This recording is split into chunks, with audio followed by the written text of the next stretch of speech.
ونعوذ بالله من شرور أنفسنا ومن سيئات أعمالنا من يهده الله فلا مضل له ومن يضلله فلا هادي له أشهد أن لا إله إلا الله وحده لا شريك له أشهد أن محمدا عبده ورسوله الذي أرسله بالحق بشيرا ونذيرا وداعيا إلى الله بإذنه وسراجا منيرا فقد قال الله تبارك وتعالى في كلامه المجيد والفرقانه الحميد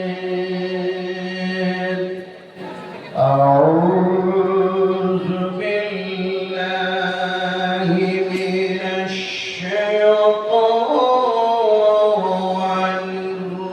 الرجيم بسم الله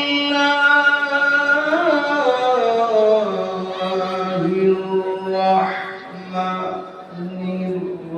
الرحيم إن الله وملائكته يصلون على النبي يا أيها الذين آمنوا صلوا عليه وسلموا تسليما اللهم صل على محمد وعلى آل محمد كما صليت على إبراهيم وعلى آل إبراهيم إنك حميد مجيد اللهم بارك على محمد وعلى آل محمد كما باركت على إبراهيم وعلى آل إبراهيم إنك حميد مجيد اللهم اغفر لنا وللمؤمنين والمؤمنات والمسلمين والمسلمات الأحياء हमारे दुआ है ऐ खुदा हो इस्लाम का बुलबुला सदा अता कर सभी को हिदायत का नूर ज़लालत का अंधेरा हो जाए दूर या रब अगर तू करम करे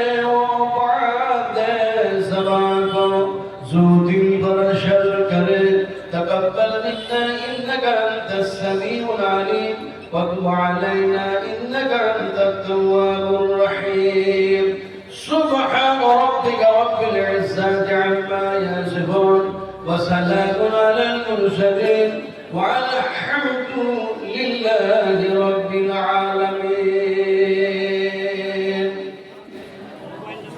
সুশিক্ষিত সুসম্মানিত আজকাল সভার সভাপতি মহাশয়, জ্ঞানী গুণী বুদ্ধিজীবী শিক্ষিত সামনে বসে থাকা ইসলাম দরদী ভাতৃবৃন্দগণ, পর্দার আড়ালের মা ও বোনেরা, সকলকেই জানাচ্ছি আমার আন্তরিক শুভেচ্ছা, ভালোবাসা, অভিনন্দন দিয়ে সর্বপ্রথমে সে আল্লাহ সুবহানাহু ওয়া তাআলার দরবারে তার শুকরগুজার বান্দা হিসাবে আমরা একসঙ্গে একযোগে একত্রিত হয়ে এক আল্লাহর নৈকট্য লাভের উদ্দেশ্যে পড়ে দিচ্ছি আলহামদুলিল্লাহ।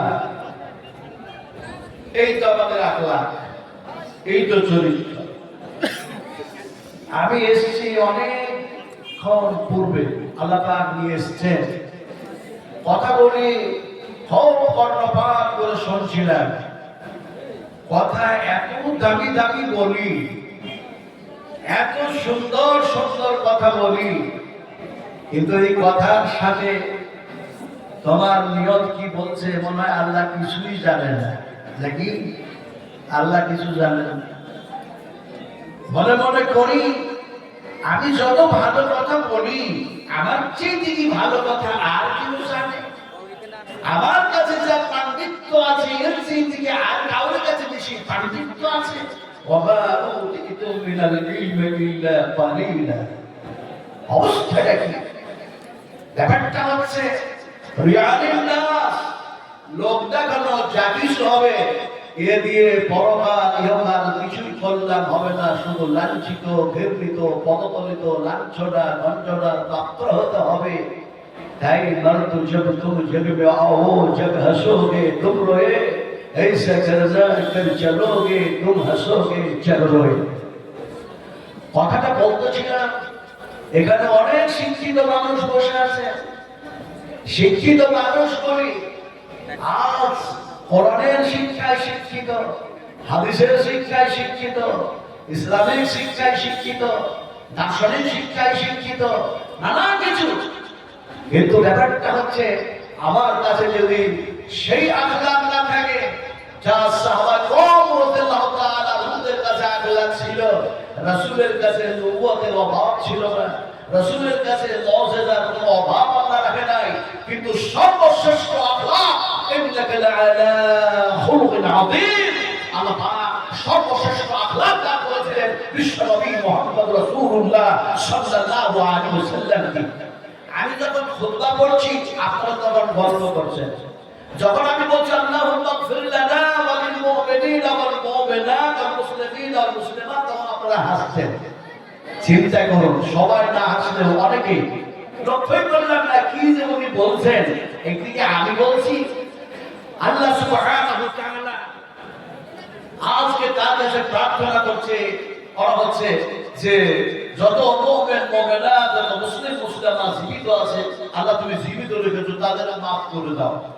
আর যত মুমিন মুমিনা মুসলিম মুসলিমাকে আলাদা দরজা কবরে শুইয়ে রেখেছো তাদেরও মাফ করে দাও।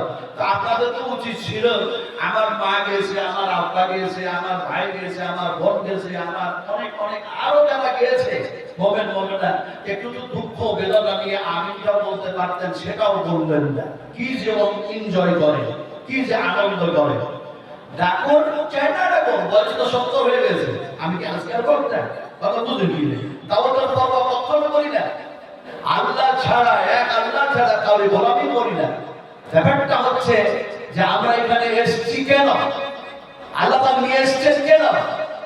আমরা শুধু দেখলাম মাথায় পাগড়ি বাঁধা 30 পারা কোরআনের হাফেজ যাদের মধ্যে সিনার মধ্যে আল্লাহ পাক কোরআনটাকে সব করে দিয়েছেন, মেমোরির মধ্যে 30 পারা কোরআনটাকে ঢুকায় দিয়েছে। এখন এই ঢুকানোকে তাদের সিনার মধ্যে সব করলোকে আমরা সেইগুলি ফলো করি না। কথাটা বলতেছিলাম, এই জমিনে বোঝাতেন বেশি লম্বা বক্ত করবো না। আলহামদুলিল্লাহ 4 ঘন্টা 8 ঘন্টা এ বয়সেও বক্তব্য রাখতে পারা যায়, কিন্তু বক্তব্য রাখা বড় কথা নয়, আলোচনা করা বড় কথা না, শোনা বড় কথা না, আমল করাটাই হচ্ছে বড় কঠিন কঠিন কঠিন। ঠিক বললেন না ভুল বললেন? এই কথা বলো ঠিক না ভাই? আমল করাটাই ঠিক। আমি গত বছরে ইমামদের আমি এক্সাম্পল দিয়ে অনেক কিছু বলেছি, আজকে সে করবো না। তবে কথাটা বলতেছিলাম, একটা কথা জিজ্ঞাসা না করেও থাকতে পারি না। একটা সত্য কথা বলুন, মুর্শিদাবাদ জেলার মানুষ, ওয়েস্ট বেঙ্গলের মানুষ, আমরা বসে আছি না দাঁড়িয়ে আছি? কথা সত্য করে বলবেন। এই সত্য কথা বলতে ভয় পাচ্ছেন নাকি? এখনো পশ্চিমবঙ্গে ভোট হয় নাই, ভয়ের কি কারণ আছে? হলো বিহারে হারলো, কথা বুঝেন কি? এর জন্য এত মাথায় ব্যথা কেন? একটু বলছিলাম সত্য করে বলুন, বসে আছি না দাঁড়িয়ে আছি? এটা আমাদের দাবি, আমরা বসে আছি, এটা আমাদের দাবি। আর আল্লাহর চ্যালেঞ্জ হচ্ছে এই জমিনটা যদি আমি ধসায় দিই, তাহলে তোমরা আমার চ্যালেঞ্জের মোকাবেলায় কে কে এখানে বসে থাকবে একটু হাত তুলে দেখো। পাবেন বসে থাকতে? তাহলে বলি বসে আছি। এটি হচ্ছে সিলসিলাত লফজ। আমি যা করি তাই আমি সত্য, আমি বসে আছি। আর আল্লাহ পাক বলেন না বসে নাই, তাহলে কি আছো? আমাদের দাবিটাও ঠিক, আমরা বসে আছি।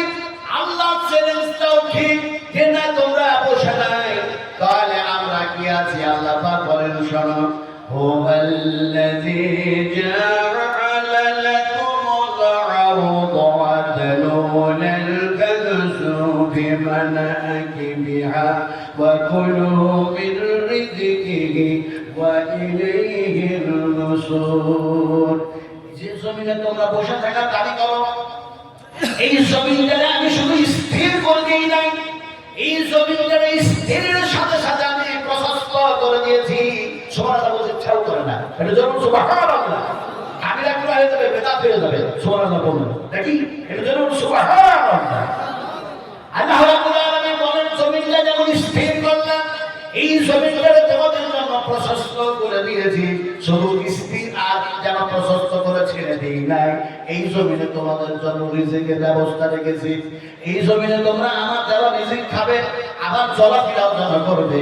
আর শেষের বেলায় আমি আল্লাহর গোলামি করে, বন্দেগী করে, উপাসনা আরাধনা করে আমার কাছে ফিরে আসা লাগবে। তার মানে আল্লাহ বলতে চাইলেন, তোমরা বসে আসবে, তোমাদের দাবি, আর আমার দাবি হচ্ছে যে এটা আমি স্থির রেখেছি, তাই তোমরা বসে আছো না, বরং আমি আল্লাহ পাক বসে থাকার তৌফিক দান করেছি, তাই তোমরা বসে থাকতে পেরেছো। যদি বলি সুবহানাল্লাহ। তো যার জমিতে বসে আছি, তিনি এত বড় দয়া করলেন, অনুগ্রহ করলেন, কৃপা করলেন, মেহেরবানি করলেন, সেই আল্লাহর প্রশংসা করতে কি আপনাদের আপত্তি আছে? কথা কোন আপত্তি আছে? তাহলে সবাই মিলে একটু হৃদয় থেকে আল্লাহকে সন্তুষ্ট করার জন্য তার নৈকট্য লাভের উদ্দেশ্যে বলেন তো, বলুন আলহামদুলিল্লাহ। শুনতে পাচ্ছি না, আমি 70 বছরের বুড়ো মানুষ, আর একটু জোরে বলুন আলহামদুলিল্লাহ। আপনাকে তো শুনি আমার আলহামদুলিল্লাহ বলে লাভ নাই। আল্লাহ কি বলি না, আল্লাহ কি কানে ঠসা, ওকে শুনতে পাই না, জোরে বলতে হবে। এক সময় বললেন, ও সাহাবায়ে কেরামরা, তোমাদের জানের উপরে রহম করো, রহম করো, রহম করো। জিহাদের ময়দানে যাওয়ার সময় যখন তেনারা জোরে জোরে নারা লাগাচ্ছিলেন, আবার একটা সময় বললেন, ও আমার সাহাবা কেরামরা, আজকে তোমরা জোরে জোরে তালবিয়া পড়ো, জোরে জোরে তালবিয়া পড়ো। সেই দিকটা ছিল যেন জিহাদ, আর সেই দিক ছিল যারা মুসলিমদের সাথে যারা দ্বীনকে মিটাতে চায়, কোরআন মিটাতে চায়, নবীর শত্রু, আল্লাহ দুশমন, এদের সাথে মোকাবেলা করার দিন ছিল। তাই বলেছিলাম তোমাদের জানের উপর রহম করো। আজকে ব্যাপারটা তা নয়। রাতের বেলায় আল্লাহ সুবহানাহু ওয়া তাআলা তোমাদের জন্য বাজেট পাস করেছেন। আজকে ঈদগাহ ময়দানে জানতে যেতেছো, তাহলে আজকে তোমরা জোরে জোরে তাকবীর বলো, আল্লাহু আকবার, আল্লাহু আকবার, লা ইলাহা ইল্লাল্লাহ, আল্লাহু আকবার, আল্লাহু আকবার, ওয়ালিল্লাহিল হামদ। কেউ বললেন, ইয়া রাসূলুল্লাহ, আজকে জোরে জোরে কেন বলবো? আপনি তো সব শুনতে পান, আজকে বললেও আবার জোরে বললেও, আলোকে বললেও আবার বন্ধ করে বললো, আপনি তো শুনতে পান, কিন্তু এই সময় জোরে বলবো কেন? রাসূল বললেন, এই পাহাড়গুলি যে দেখতেছো, জমিনটা দেখতেছো, গাছপালাগুলি দেখতেছো, এগুলি যেন তারা শুধু শুনবে না, তোমাদের হয়ে কিয়ামতের মাঠে সাক্ষী দিবে। ইয়াউমা ইয়াজিন তুহাদ্দিসু আখবারাহা। সুবহানাল্লাহ। তাহলে জোরের আজকে বলারও কিছু কথা বললাম। এবার বলবো, এই যে যারা কোরআন হিফজ করলেন, যারা মুখস্থ করলেন, আল্লাহ পাক করার তৌফিক দান করলেন, বিশ্বনবী মুহাম্মদ রাসূলুল্লাহ সাল্লাল্লাহু আলাইহি ওয়াসাল্লামের মসজিদে নববিয়াতে এরকম ভাবে 30 পারা কোরআনের হাফেজ, বড় বড় তাবড় কারি রাসূল তৈরি করেছিলেন। আলহামদুলিল্লাহ। অনেক বড় বড় দেখা যায় যেন কারি তৈরি হয়েছিলেন, কোরআনের হাফেজ তৈরি হয়েছিলেন। তাদের দিনের বেলায় কাজ কি ছিল? হাদিস জ্ঞান প্রতিপাদনের সঙ্গে দিনের বেলায় কাজ ছিল। এমনি করে দেখা যায় তারা ওখান থেকে কাঠকন্ডা কেটে এনে সেইগুলি বাজারে বিক্রি করে, পয়সা দিয়ে ওই কাঠ বেচা, বিক্রি করা পয়সা, সেই পয়সা দিয়ে টাকা দিয়ে খেজুর কিনে এনে রাখা, আবার পানি যেন বহন করা, পানিও জেনে এনে রাখতেন। যেহেতু বিশ্ব নবী মুহাম্মদ রাসূলুল্লাহ সাল্লাল্লাহু আলাইহি ওয়াসাল্লামের কাছে তো দেখা যায় ক্ষণে ক্ষণে যেন লোক আসতেই থাকে। এখন দেখা যায় রাতের বেলায় দেখা যায় এমনি করে ঘুমও আছে, আবার যেন দেখা যায় যেন আরাম আরাইশের ব্যাপারও আছে, তার সাথে সাথে তেলাওয়াতেরও ব্যাপার আছে। হঠাৎ করে একটি মানুষ বিশ্ব নবী মুহাম্মদ সাল্লাল্লাহু আলাইহি ওয়াসাল্লামের কাছে আসলো, আর এসে বলল, তুমি কি সেই মুহাম্মদ যার উপরে কোরআন নাযিল হয়েছে, কোরআন অবতীর্ণ হয়েছে? বলে, জি হ্যাঁ। এমন সময় যেন সে বলল, তাহলে আপনি বুঝি এমনি করে দেখা যায় আপনি আব্দুল্লাহর সন্তান, আমিনার সন্তান ইত্যাদি নানা কিছু আলোচনা হতে হতে রাসূলুল্লাহ সাল্লাল্লাহু আলাইহি ওয়াসাল্লাম যেন বললেন, তুমি এখানে এসেছো কেন? সে যেন বলল, যেটা জানার ছিল সেটা জানার জন্য আসলাম। শুনেছিলাম আপনি নাকি এমনি করে দেখা যায় সর্বশ্রেষ্ঠ মানুষ, আর দেখা যায় সর্বশ্রেষ্ঠ আখলাকবান মানুষ। তারপরে আপনি নাকি নবী, আপনি নাকি সাইয়্যিদুল মুরসালিন খাতিমুন নবীন, আপনার উপরে নাকি কোরআন নাযিল হয়েছে। নানা কিছু যেন শুনেছিলাম দূর থেকে, তাই এসে যেন আপনার মুখে শুনলাম, জানলাম, দেখলাম আপনি দেখতে খুব সুন্দর। এমন সময় বিশ্ব নবী বললেন, শোনো, তুমি যা বললে আমি যা বললাম তা শুনলে, এবার তোমাকে আসল কথাটা শোনাতেছি। শোনো, যে আল্লাহ পাক যে দায়িত্ব দিয়ে আমাকে পাঠিয়েছে, সেই দায়িত্বের কথা বলি। আসো পড়ে নাও, আশহাদু আল্লা ইলাহা ইল্লাল্লাহু ওয়া আশহাদু আন্না মুহাম্মাদান আবদুহু ওয়া রাসূলুহু। এক আল্লাহর প্রতি, আমি নবীর প্রতি, কোরআনের প্রতি ঈমান নিয়ে এসো, ইসলাম কবুল করো। মানুষটা কি বলছেন জানেন? ওই নিয়ত নিয়ে আপনার কাছে আসি না। আজকে আমরা এসছি কেন, এই কথা বলতে গিয়ে আমি হাদিস শোনাচ্ছি, ভালোবাসো। সে বলছে ওই নিয়ত নিয়ে আসি নাই, ইসলাম কবুল করবো ওই নিয়ত নিয়ে আসি নাই। যা জানা ছিল তো জানা হলো। তো যদি কোরআন সর্বশ্রেষ্ঠ কিতাব হয়, কোরআন তো আমরা পড়তেও জানি না, আর আমার দেশে, আমার এলাকায় কেউ কোরআনের ব্যাপারে কিছু জানে না। তা আপনি কি এই ধরনের কোরআনের তালিম তাদের দিতে পারে, কোরআনের শিক্ষায় শিক্ষিত করতে পারে, এরকম কিছু মানুষ কি সঙ্গে দেবেন? রাসূল আকরাম সাল্লাল্লাহু আলাইহি ওয়াসাল্লাম একজন নয়, দুইজন নয়, 70 জন কোরআনের হাফেজ, কোরআনের কারি সঙ্গে দিলে দাও দিয়ে দাও নাকি। কোরআনে যেতে শুরু করলেন, প্রকাশার আলোচনা, সংক্ষিপ্ত আলোচনা, রাস্তায় চলছে। আর যেতে যেতে দেখা যায় গন্তব্যস্থলে পৌঁছানো যায়, তার আগেই দেখা যায় চারিদিক থেকে তীর আসতে শুরু করলো। তীর আসতে শুরু করলো। তীরগুলি কাউরি সিনায় লাগে, পিঠে লাগে, শরীরে লাগতে লাগতে লাগতে লাগতে এক দুই করে করে করে করে সাহাবায়ে কেরামেরা দেখা যায় যেন একের পর এক শহীদ হয়ে যাচ্ছে, শহীদ হয়ে যাচ্ছে। এমন সময় শহীদ হতে হতে হতে লাস্ট ফিনিশিং এ যিনি শহীদ হচ্ছে, তিনি অন্য কেউ না, তিনি হলেন মুহাম্মদ রাসূলুল্লাহ সাল্লাল্লাহু আলাইহি ওয়াসাল্লামের একেবারে রিলেটিভের মানুষ। তিনি যেন শেষ পর্যন্ত মুখে বলে ফেলেন, ইয়া রব্বে কাবা, ইয়া রব্বে কাবা, ইয়া রব্বে কাবা। এই কাবা রব, আমার রব, এই সকলের খালিক ও মালিক। আমরা যে জায়গায়, এই জায়গায় 70 জন নারী শহীদ হয়ে গেলাম, আমার নবীর কাছে কোন খবর নেই। ইয়া রাব্বাল আলামিন, তুমি দয়া করে আমার হাবিবকে খবরটা পৌঁছে দাও। সেই সময় আল্লাহর হাবিব বিশ্ব নবীজি মসজিদের সামনে ঘোরাফেরা করতে গিয়ে দেখা যায় ইলহাম হয়ে গেল রাসূলের, যেন দিলের মধ্যে, হৃদয়ের মধ্যে রাসূল আল্লাহ পাক জানায় দিলেন। নবীজি যেন চোখ ভরা পানি নিয়ে বললেন, ও সাহাবায়ে কেরামেরা, তোমাদের যেন 70 জন ভাই, তোমাদের 70 জন কারি ভাই, তোমাদের 70 জন যেন ভাই কোরআনের হাফেজ, কোরআনের কারি, তারা শহীদ হয়ে গেছে।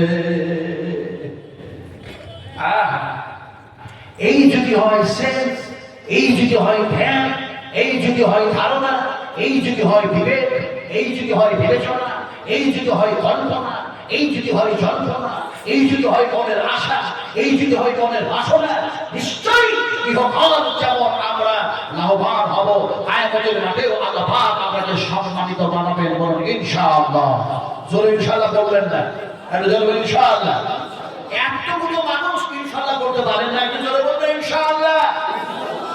আরে একটা মানুষ আসতো দিল্লিতে, ওই পাগড়ি টাগড়ি বেঁধে, কি যেন লোকটার নাম ভালো, পাগড়ি বেঁধে আসলো না, হ্যাঁ, ওই দিল্লিতে কিছুদিন আগে আসলো, সে আফগানিস্তান পাগড়ি টাগড়ি লাগায়, কি না,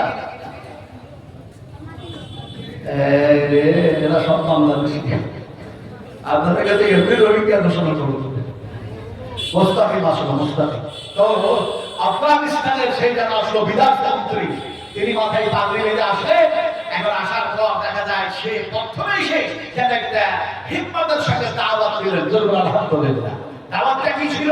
তিনার প্রথম দাওয়াতটাই ছিল দিল্লির মাটিতে এসে যে কোন মহিলা আমার সামনে, কোন মহিলা মিডিয়া আসবে না। জরুর আলহামদুলিল্লাহ, কোন মহিলা মিডিয়া আসবে না। এখন দেখা যায় এই কথা শুনে গোটা বিশ্ব, গোটা পৃথিবী যেন দেখা যায় মানুষগুলি যেন তোলপাড় শুরু করেছে। এটা তো আরবের আইন, এটা তো পাকিস্তানের আইন, এটা তো আফগানিস্তানের আইন, সেটা ভারতে গেল আইন এটা কি ঘুমায় ঘুমায় চুপচাপ নিরবতা পালন করছে যেন সেই কেটলিওয়ালা? আমি কেটলিওয়ালা বললাম, ওরা কিন্তু কেটলিওয়ালা বলে নাই, যেহেতু আমার ভয় টয় নাই। আমি প্রথমে গত বছরে বলেছি জেল খাটতে পেলে খুব ভালো হয়, কথা বুঝলেন কি রে? জেল খাটা ভালো ইসলামের জন্য, তাওহীদের জন্য, কোরআনের জন্য, আল্লাহর জন্য, রাসূলের জন্য জেল খাটা খুব ভালো। হযরত ইউসুফ জেল খেটেছেন, হযরত ইমাম আহমদ বিন হাম্বল রাহমাতুল্লাহ আলাইহি জেল খেটেছেন, হযরত ইমাম তাইমিয়া রাহমাতুল্লাহ আলাইহি জেল খেটেছেন, হযরত ইমাম শাহীদ রাহমাতুল্লাহ আলাইহি শহীদ হয়েছেন। আমি সব কথা বলে হয়তো শেষ করতে পারবো না, কিন্তু একটা টাইমের দিকে লক্ষ্য রাখতে হবে। কথাটা বলতেছিলাম, আমার ভাইরা সে এসে যেন এই কথা বললো, তার সাথে সাথে দেখা যায় এখন অন্য মিডিয়ারা জিজ্ঞেস করলো মসজিদে কেন যাবেন, মসজিদে কেন যাবেন? বলে মসজিদ হচ্ছে আল্লাহ পাকের ঘর, এটি নিখুঁত নির্বিচার যেন একটি জায়গা সবচেয়ে উত্তম, সবচেয়ে উৎকৃষ্ট, সবচেয়ে বেস্ট, সবচেয়ে বেটার। এটা হচ্ছে মসজিদ, সেটা হচ্ছে আল্লাহ পাকের ইবাদতগাহ। সেখানে হয় আযান, সেখানে হয় সালাত, সেখানে হয় তিলাওয়াত, সেখানে হয় ইবাদত, সেখানে হয় উপাসনা, সেখানে হয় আরাধনা, এক আল্লাহর গোলামি করা হয়। যার কারণে আল্লাহর ঘরে মসজিদে যাব। পুরুষ মিডিয়াগুলি আর কোনো জবাব দিতে পারলো না, বলে তাহলে মাদ্রাসায় কেন যাবেন? এই কথা যখন আলোচনা চলছে তখন দেখা যায় যদি আদিত্যনাথ একটা মানুষের ভয়ে যারা হাঁটা শুরু হয়ে গেছে, জোরে বলে আল্লাহু আকবার, এটা জোরে বলে আল্লাহু আকবার।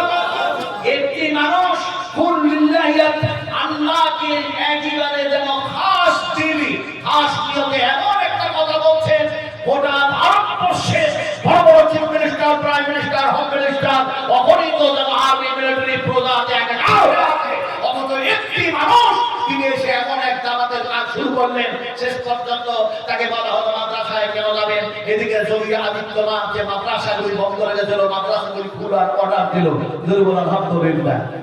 এখন দেখা যায় শেষ পর্যন্ত তিনি বললেন মাদ্রাসায় কেন যাবো?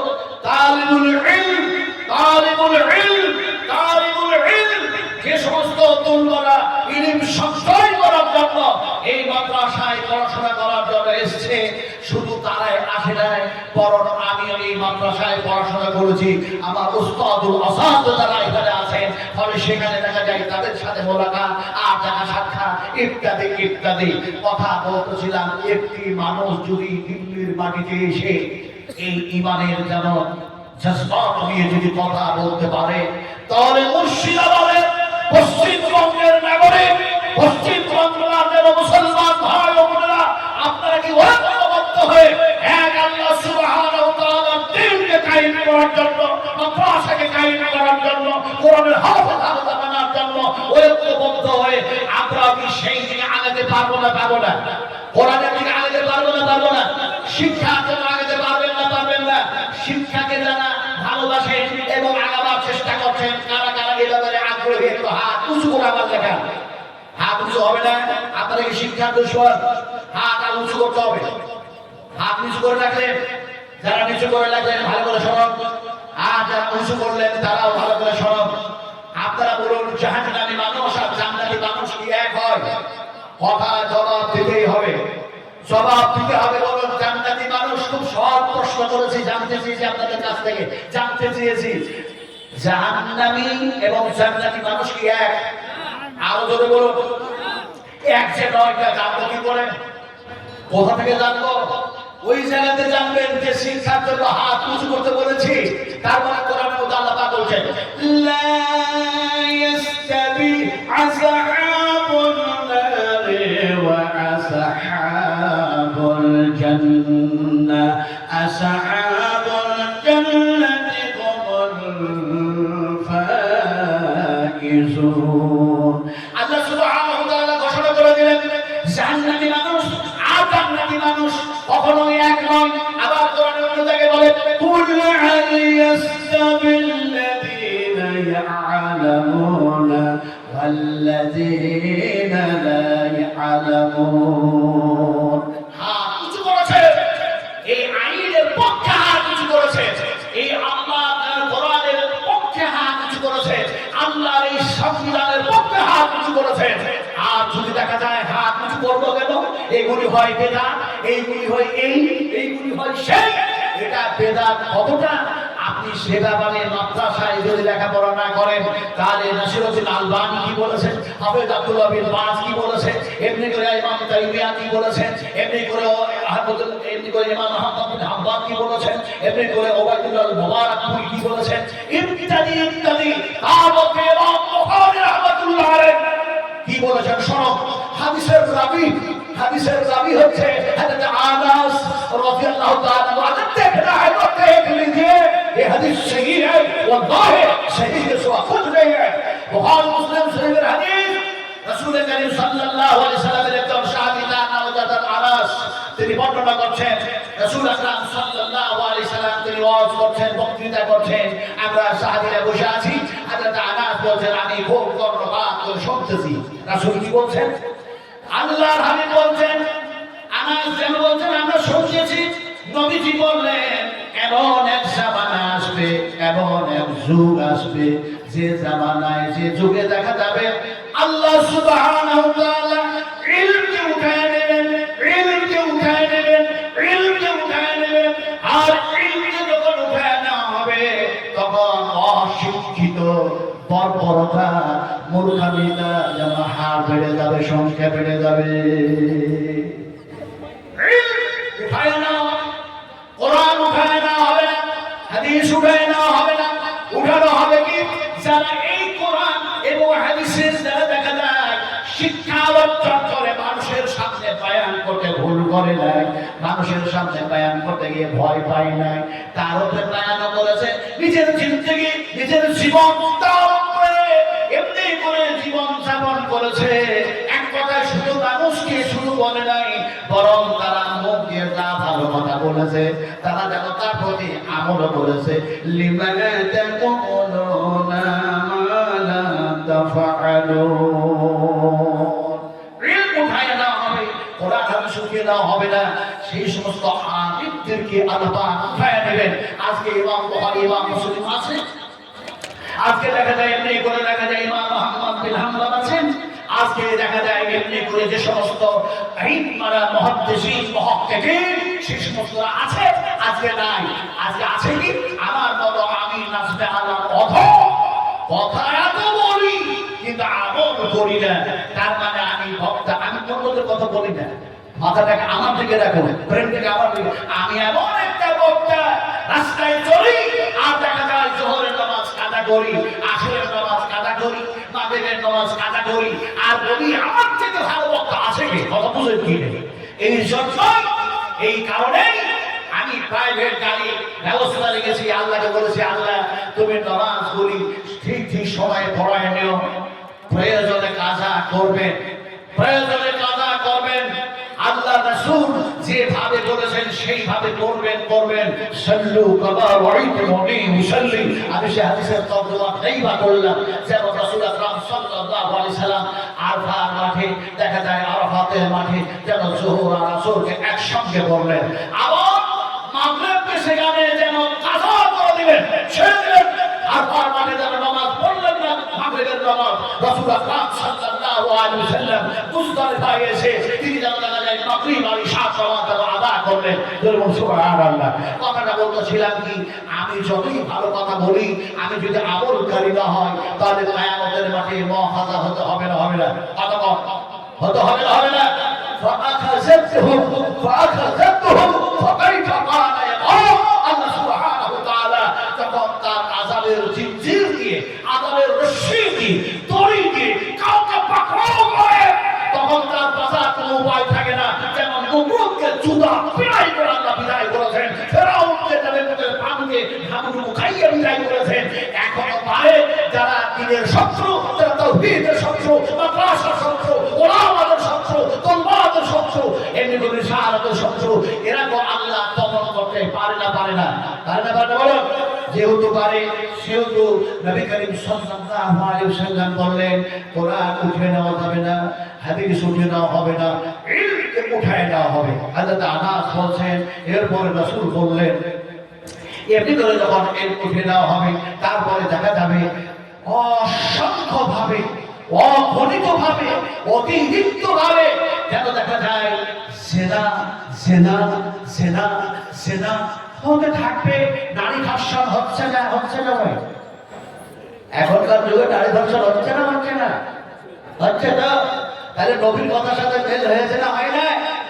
তো নারী ধর্ষণ হবে, জেনা হবে, তারপরে মদ শরাব এত বেশি পিনে মানা হয়ে যাবে, তাদের সংখ্যা বেড়ে যাবে। রাসূল আকরাম সাল্লাল্লাহু আলাইহি ওয়াসাল্লাম বললেন তারপরে কি হবে? পুরুষদের সংখ্যা যেন কমে যাবে, মেয়েদের সংখ্যা যেন বেড়ে যাবে। এমনকি হাত্তকে দেখা যায় 50 জন মহিলা একটি পুরুষ দেখা যায় খবরাখবরি নেতৃত্ব দেওয়া-দেওয়ি করবে। তখন জেনে নাও এটা হচ্ছে কিয়ামতের নিদর্শন। এগুলি হচ্ছে কিয়ামতের আলামত। তার মানে কিয়ামত সংলগ্ন হয়ে গেছে। কিয়ামত যখন সংলগ্ন হবে তখন আমাদের করতে হবে কি? রাসূল আকরাম সাল্লাল্লাহু আলাইহি সাল্লাম অন্য জায়গায় বলেছেন, একটি গাছ লাগাও আর সেই গাছ তাসবিহ করবে, জিকির করবে ইত্যাদি। আমি সেই দিকে যাইবা গেলাম, কথাটা বলতেছিলাম, আমার সোনার টুকরারা, আমার কলিজার টুকরারা, যদি একদিকে সাহাবায়ে কেরামরা শহীদ হন, 70 জন হাফেজ গাড়ি, একদিকে যদি দেখা যায় একটি করে ইলম উঠে নেওয়ার জন্য এই সমস্ত বর্তকতা, এই সমস্ত যেন দেখা যায় অন্ধকারে দেখা যায় এমনি করে কুকর্ম কাজে যদি লিপ্ত হয়, এই কুকর্ম কাজে লিপ্ত হওয়ার কারণে, এরকম অন্যায় কাজ করার কারণে এক সময় হযরত ইব্রাহিম আলাইহিস সালাম বলেছিলেন, কি বলেছিলেন শোনাবো? শুনবেন? ছোট্ট করে বলি। হযরত ইব্রাহিম আলাইহিস সালাম বলেছেন, ইন্নী আরাকা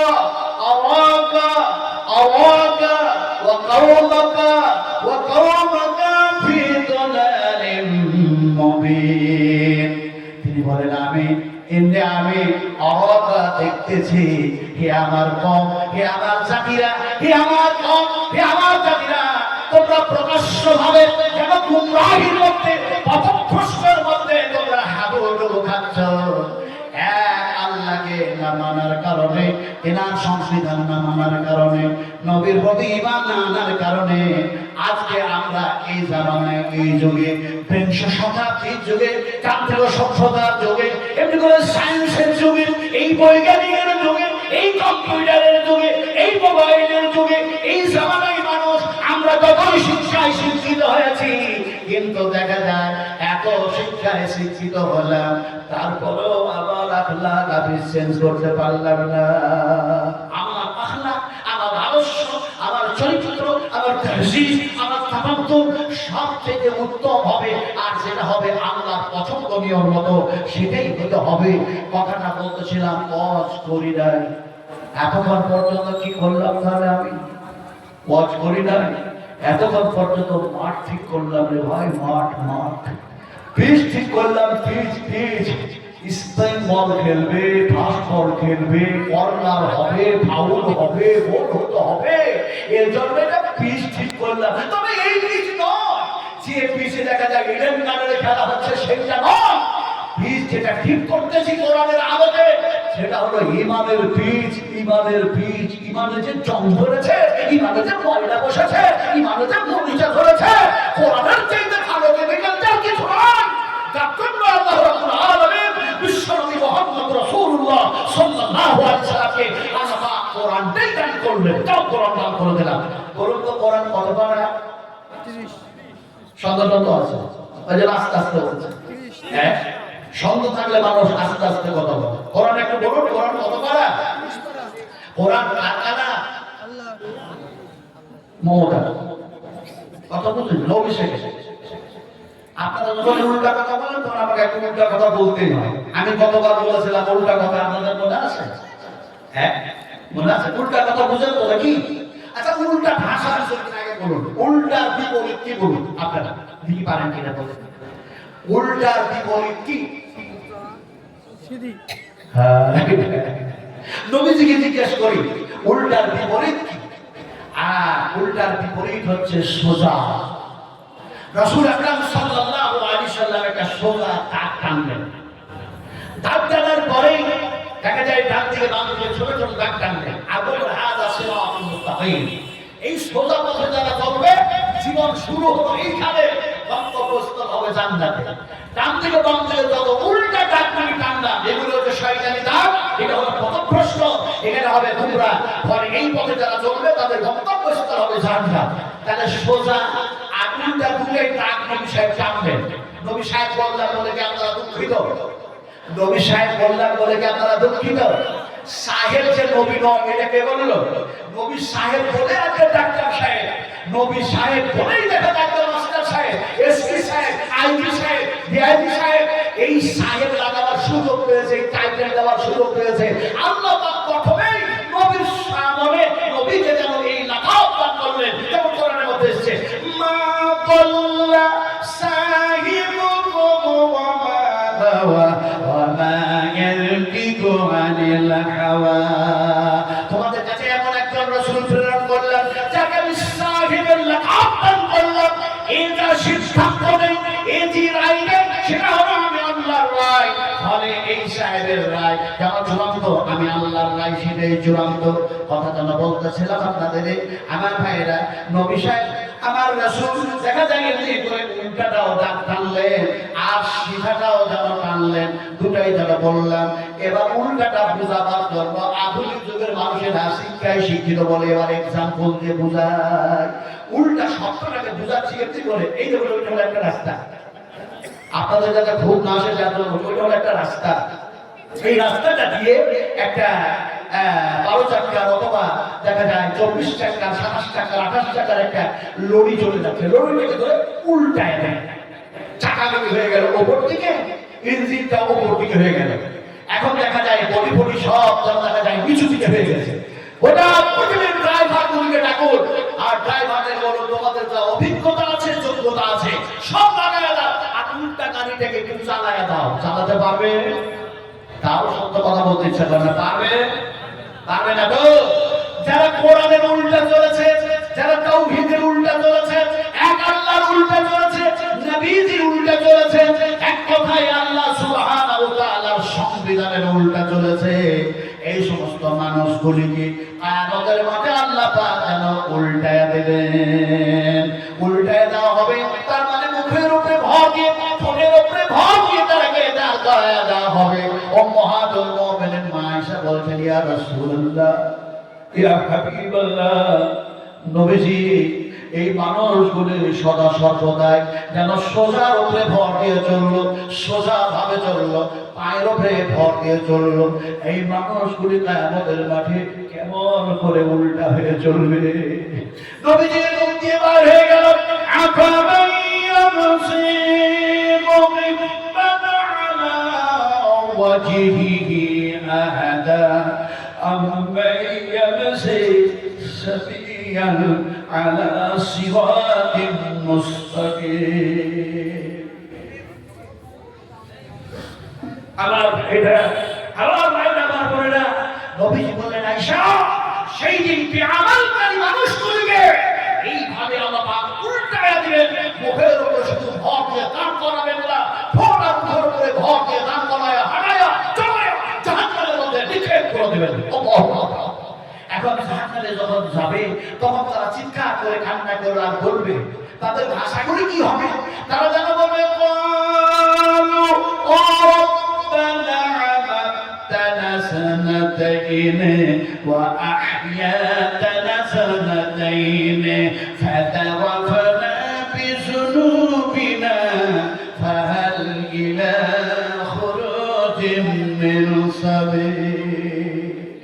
অবস্থা কঠিন, চূড়ান্ত হয়ে যাবে। আজকে এই ওয়াজ করার জন্য, কোরআন থেকে আলোচনা করার জন্য, হাদিস শরীফ থেকে আলোচনা করার জন্য বাংলাদেশের মাটিতে অগণিত মুসলমান, অগণিত তলবা, অগণিত হাফেজ, অগণিত সেই সমস্ত যারা দ্বীনের কাজ, দ্বীনের দাওয়াতের কাজ করে, তারাকে হাসিনা ধরে ধরে মেরেছে, এটা মানে নাই। কথা সত্য বলেন, সত্যের পক্ষে না আপনারা মিথ্যার পক্ষে? কথা বলেন, সত্যের পক্ষে না মিথ্যার পক্ষে?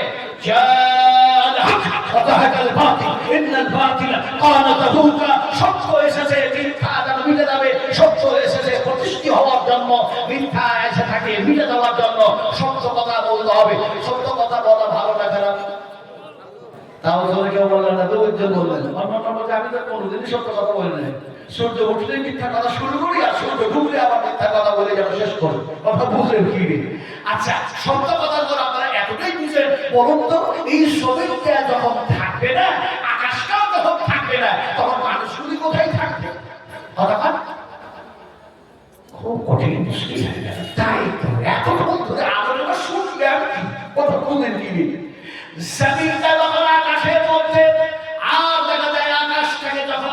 জমিনের মধ্যে একেবারে শূন্য হয়ে যাবে। আল্লাহ তার শূন্য করে দিবেন। সেই সময় মানুষগুলি কোথায় থাকবে? হাদিস খুলে দেখেলেন, মুসলিম শরীফের মধ্যে হাদিস এসেছে। হাদিসের রাবি হলো উম্মাহাতুল মুমিনিন মা আয়েশা সিদ্দিকা রাদিয়াল্লাহু তাআলা আনহা। মা আয়েশা বলেন, ইয়া রাসূলুল্লাহ, যদি এরকম টাইম হয় আল্লাহ পাক এরকমটাই তিনি করেন। এখন দেখা যায় যে আকাশ জমিনের ভিতরে, জমিনটা আকাশের ভিতরে, তারপরে যদি দৃশ্য না থেকে শূন্য হয়ে যায়।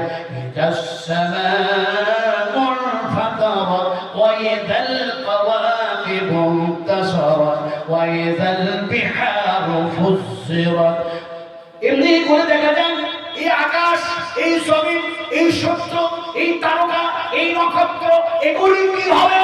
মানুষ পচে মাটির সঙ্গে মিশে গেছে। সেই মানুষগুলি যখন কবর থেকে উঠবে, তারাকে উঠানো হবে। তাদের জীবনের প্রথম কথা কি, জীবনের শেষ কথা কি, সব যেন মনে পড়ে যাবে।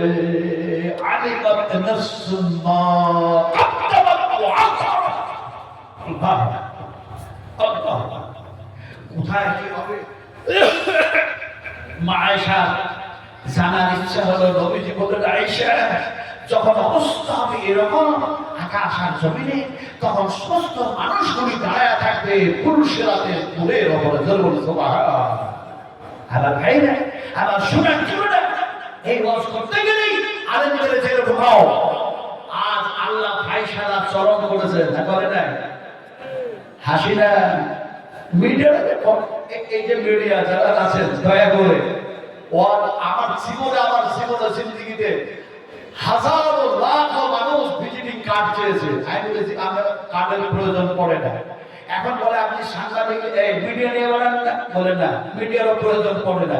বলে আসলে কি বলে, কে যে তৈরি করলো, কারা যে ছাপছে, আমি তাও জানি না। তবে একটা কথা বলে রাখি, আমার বক্তৃতাগুলি যখন মানুষের কাছে তুলে ধরবেন, প্রকাশ করার চেষ্টা করবেন, খবরদার কোনো মোদির ছবি, কোন কমার্শিয়াল কুকুরদের ছবিগুলো রাখবেন না আমার পাশে। যেহেতু কোন কমার্শিয়াল কুকুরদের ছবি নিয়ে আমি করতে চাই না, ইমানে করতে চাই ইনশাআল্লাহ। কথা বুঝতে পারছেন না?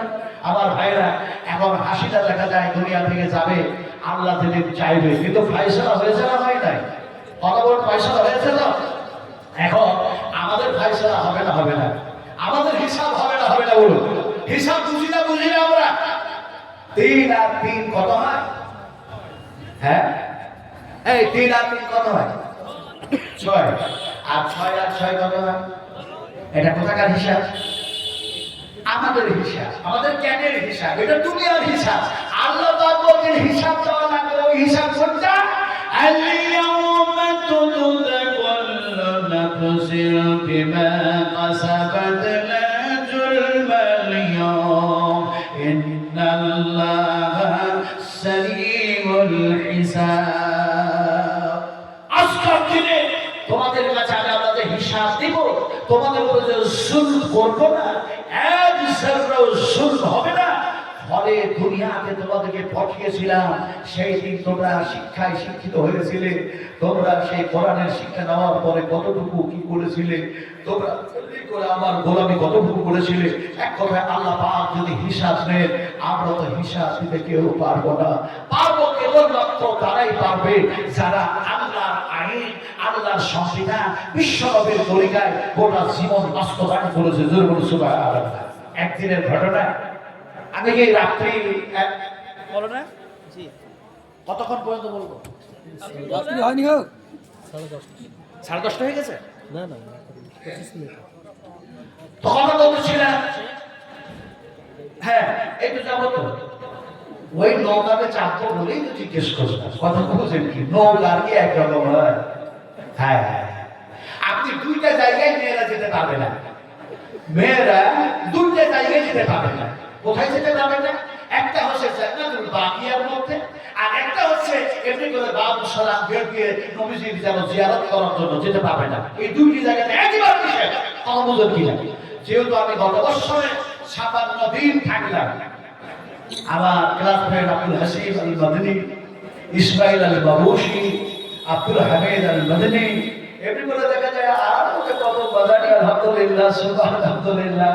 তো দুইটা জায়গায় যেতে পারবে না মেয়েরা, একটা জায়গা আছে জান্নাতুল বাকি, একেবারে মসজিদে নববীর সংলগ্ন, শুধু জান্নাতুল বাকি আর যেন মসজিদে নববীর মধ্যখানে একটি যেন রোড রাস্তা চলার জন্য, রাস্তাটা মসজিদে নববী থেকে বাইরে হলে আর দেখা যায় রোডে নামলেন, রোডটা ক্রস করলেন, জান্নাতুল বাকির মধ্যে ঢুকে যেতে গেলেন, বললেন কিনে। এখন সেখানে যাওয়ার পরে দেখলেন যে এখানে তো মেয়েরা আসতে পারবে না, পুরুষেরা তো আসতে পারে। আল্লাহ পাক সেখানে অনেককে নিয়ে যান, আমিও গেলাম।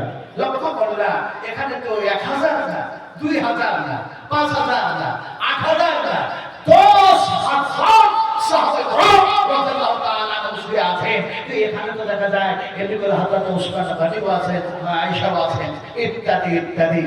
তারপরে সেইগুলিকে স্মরণ করতে গিয়ে, সেইগুলিকে মনের মধ্যে জেহেনের মধ্যে ঠাঁই দিতে গিয়ে নবীর যেন হাদিস মনে পড়ে গেল। আর যে হাদিস এই মাদ্রাসায় পড়ানো হয়েছে, অন্যান্য মাদ্রাসায় পড়ানো হয়েছে, এখন দেখা যায় সেই হাদিস মনে পড়ে গেল। আল্লাহর হাবিব বিশ্ব নবীজি বলেছে, এমনি করে আমি মুহাম্মদ সাল্লাল্লাহু আলাইহি সাল্লামের কবরটা সর্বপ্রথম যেন আল্লাহ পাক ফাটাইয়া দেবেন, তারপরে আল্লাহ যেন সর্বপ্রথম আমাদের যেন জীবিত করবেন, তারপরে আমি যেন নবীজি অপেক্ষা করব আমার রফিক মানুষের মধ্যে আমার দোস্ত যিনি হযরত আবু বকর সিদ্দিক আল্লাহ পাক জীবিত করবেন, হযরত আবু বকর সিদ্দিককে যেন সঙ্গে নিব। আবার দেখা যায় হযরত ওমরের জন্য অপেক্ষা করব, ওমরকে আল্লাহ পাক জীবিত করবেন, আমি নবীজি যেন ওমরকে সঙ্গে করে নেব।